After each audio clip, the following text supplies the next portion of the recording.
আলহামদুলিল্লাহি রাব্বিল আলামিন ওয়াসসালাতু ওয়াসসালামু আলা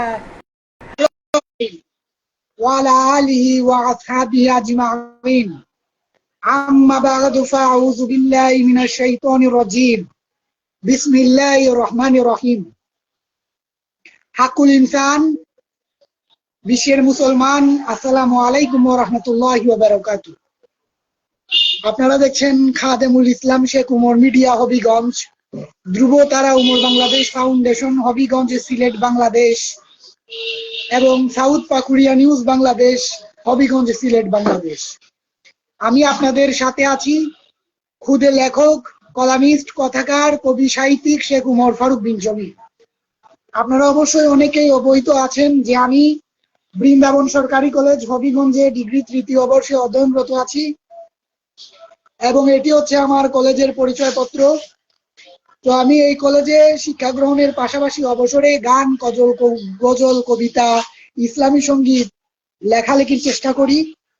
তো আমি মূলত আজকের এই লাইভে আসার মূল কারণ হয়েছে গত 2024 সালে জুলাই আন্দোলনের মাধ্যমে আমরা প্রেক্ষাপট পরিবর্তনের মাধ্যমে, জুলাই গণ অভ্যুত্থানের মাধ্যমে যাদের আত্মদান, আত্মত্যাগ, যারা শহীদ হয়েছেন, পঙ্গুত্ব বরণ করেছেন, সেই শিক্ষার্থী আপামর জনসাধারণের আত্মত্যাগ পুরোপুরি তাদের জীবনের মাধ্যমে, তাদের শ্রমের মাধ্যমে, তাদের জানমাল বিসর্জনের মাধ্যমে আমরা আজকে নিরাপত্তা পেয়েছি। আমি নিজেও মিথ্যা মামলায় শিকার হয়েছিলাম। মিথ্যা মামলায় 11টি মাস আমি দুলিয়াখাল জেলা কারাগারের অন্তরালে বন্দী ছিলাম। সেখান থেকে আমি এই প্রেক্ষাপট পরিবর্তনের পর মুক্তি পেয়েছি ইনশাআল্লাহ তাআলা। সেই কারণে আল্লাহ সুবহানাহু ওয়া তাআলার দরবারে লাখো কোটি শুকরিয়া আদায় করছি, আলহামদুলিল্লাহ। কিন্তু যাদের এই ত্যাগের বিনিময়ে আমরা আজকে মুক্তি পেয়েছি, তাদেরকে এই জুলাইয়ে তাদের বিদেহী আত্মার মাগফিরাত কামনা করছি। সেই জুলাই শহীদ যোদ্ধাদের শ্রদ্ধার সাথে স্মরণ করছি এবং তাদেরকে যারা সমঝোতা, সহমর্মিতা এবং তাদের সাথে সহমত পোষণের মাধ্যমে তাদেরকে এত বড় আন্দোলনে সাহস জুগিয়েছেন, কঠিন সময়ে তাদের পাশে দাঁড়িয়েছিলেন, তাদেরকেও শ্রদ্ধায় স্মরণ করছি। এবং বিশেষ করে আজকে যারা ভারতের দিল্লির যন্তর মন্তরে অসহযোগ আন্দোলনের মাধ্যমে, গণ অভ্যুত্থানের মাধ্যমে ভারতের ফ্যাসিস্ট সরকার নরেন্দ্র মোদীর প্রশাসনের শিক্ষামন্ত্রী ধর্মেন্দ্র প্রধানকে পদ থেকে বাধ্য করেছেন, তাদেরকেও সশ্রদ্ধার সাথে স্মরণ করছি। জয় হিন্দ এবং বাংলাদেশ জিন্দাবাদ বলছি। সকল মানুষের জয় হোক সেই কামনা করছি। কিন্তু জননেত্রী শেখ হাসিনা কিছু অংশে ভালো ছিলেন। তার সময়ে আমাদেরকে এটাও স্বীকার করতে হবে, তার সময়ে আমাদের এই দেশে আজকে ছাত্রীদেরকে রাস্তাঘাটে আক্রমণ করা হচ্ছে, প্রেমের কুপ্রস্তাব দেওয়া হচ্ছে, কোনো মেয়েকে নিয়ে হোটেলে ধরা পড়ছে, কেউ মানুষকে হত্যা করছে, পাথর মেরে কাউকে হত্যা করা হচ্ছে, পাথর দিয়ে বাইরে রাস্তাঘাটে মানুষ হত্যা করা হচ্ছে, মানুষকে জেল জুলুমের শিকার করা হচ্ছে। তো এই যে পরিস্থিতি আমরা দেখছি, প্রিয় বন্ধুগণ, আওয়ামী লীগের আমলে কিন্তু এসব ছিল না। কিন্তু আওয়ামী লীগের আমলে যারা আমলা নেতা নেতৃবৃন্দ ছিলেন, তাদের ছত্র ছায়ায় কিছু কিছু অনৈতিক কর্মকাণ্ডের সাথে জড়িত মানুষ, অন্যায়কারী মানুষ এবং স্বার্থান্বেষী একটি মহল সরব হয়েছিল। হবিগঞ্জের খবরের মাধ্যমে আমার নামে মিথ্যা একটি অপপ্রচার চালানো হয়েছিল, মিথ্যা সংবাদ পরিবেশন করা হয়েছিল। সেই বাটপার আব্দুল কাদির, সাংবাদিক আব্দুল কাদির, পিতা মৃত আব্দুল হাকিম অনন্তপুর এবং সেই বাটপার অজয় চন্দ্র দেব ওসি হবিগঞ্জ সদর থানার কৃষ্ণধনু সরকার বাটপার আজকে কোথায়? উদাও। তাদেরকে আজকে পাওয়া যাচ্ছে না। কিন্তু আমার উপরে যে মামলাটি রয়েছে 3424 হবিগঞ্জ জিআর 3424 হবিগঞ্জ, সেই মামলাটি আজও চলমান। আমার জানমালের নিরাপত্তা কোথায়? টাকা পয়সা খরচ যাচ্ছে। কিছুদিন আগে চার্জশিট এসেছে, কিন্তু চার্জশিটে আমার পক্ষে কোনো কিছু আসে নাই। যাই হোক, আপনাদের সামনে সেই সিএসটি তুলে ধরার চেষ্টা করবো, আপনাদেরকে দেখানোর চেষ্টা করব। আর বিশেষ করে অনুরোধ করব, আপনাদেরকে অনুরোধ করবো, যারা মিথ্যা মামলা দেয়, রাষ্ট্রবাদী মামলা হয়, মানুষের উপর যেন আর কখনো রাষ্ট্রবাদী মামলা না হইতে পারে, সেই দিকটা খেয়াল করার জন্য গণপ্রজাতন্ত্রী বাংলাদেশের মাননীয় প্রধানমন্ত্রী জনাব তারেক রহমান মহোদয় সহ তার প্রশাসন এবং সকলের প্রতি দৃষ্টি আকর্ষণ করছি। বিশেষ করে হবিগঞ্জ ৩ আসনের সংসদ সদস্য আলহাজ কে গৌস মহোদয়, হবিগঞ্জ ৪ আসনের সংসদ সদস্য FM ফয়সল মহোদয় সহ যারা এই হবিগঞ্জ তথা সিলেটের মাটি ও মানুষের নেতৃত্ব দিচ্ছেন, তাদেরকে বিনীতভাবে অনুরোধ করব, আপনারা খেয়াল করবেন, আমাদেরকে বাঁচাবেন, মিথ্যা মামলা থেকে যেন আমাদেরকে অব্যাহতি দেওয়া হয়, বিশেষ করে আমাকে যেন অব্যাহতি দেওয়া হয়। আমার পরিবার পরিজনের উপর হামলা মামলা অব্যাহত রয়েছে, বাড়িঘরে ভাঙচুর করেছে। আমার পশ্চিম পাকুড়িয়া এলাকার অনেক শত্রু দুশ্মন রয়েছে যারা আমার বাড়িতে আক্রমণ করেছে, আমার ভাই বোনের উপর আক্রমণ করেছে, আমার উপর আক্রমণ করেছে। তারা সবাই জানেন, এলাকার মানুষ জানেন আমি কতবার হাসপাতালে ছিলাম। আমার এই 24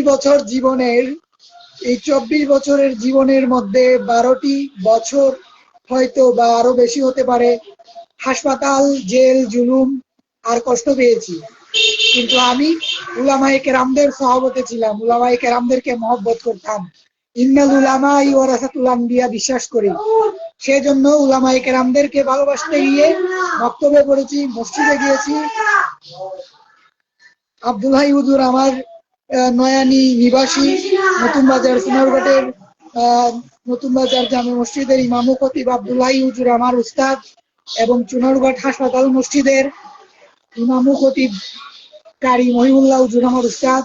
আমি তাদের কাছে শিক্ষা গ্রহণ করেছি, মক্তবের শিক্ষা গ্রহণ করেছি, এবং আমি চুনারঘাট সদর সরকারি প্রাথমিক বিদ্যালয়ে পড়েছি 3য় শ্রেণী পর্যন্ত, এবং হাজি আসিম সরকারি প্রাথমিক বিদ্যালয়ে পড়েছি, দক্ষিণাচরণ পাইলট উচ্চ বিদ্যালয়ে পড়েছি।